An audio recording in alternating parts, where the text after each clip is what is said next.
A point is a location. It has no shape and size.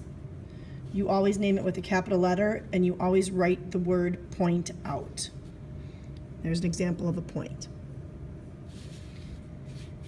A line is made up of points. It has no thickness or width.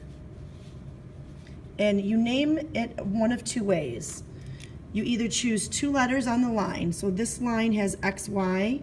So you put XY with two letters and an arrow on top for the symbol. Or you name it by the floating letter on the outside of the line, and you would write the word line, and it's a lowercase n. There's collinear points and non-collinear points. An example of collinear points are points that lie in the same line. So A, B, and C are collinear because they lie in the same line. Non-collinear points do not lie in the same line. So an example would be A, B, D. That's non-collinear. Another one would be B, C, D, because they are not in the same line. Both of these vocab terms are extremely important and they're new, so make sure you understand the difference. It helps me to see the word line, so I know that we're talking about lines or points that are in the same line and points that are not in the same line.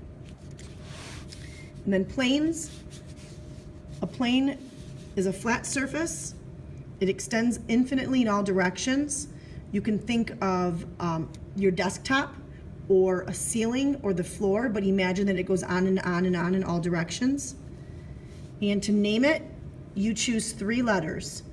They have to be non-collinear. So that means not in a straight line. So as long as they're not in the straight line, you would write the word plane, and then you would say these three letters, L, K, J. If you want to, it sometimes helps to think of it as the 3 points you choose for a plane can make a triangle. In saying that, it's 3 or more, so sometimes we will use 4. And lastly, you could also name it with the floating P, plane P. And then at the bottom here, these are just two facts. Two lines intersect at one point, and you can clearly see it. And two planes intersect at one line. It's a little bit harder to see, but if you look, plane L would be extended in all directions, plane M in all directions.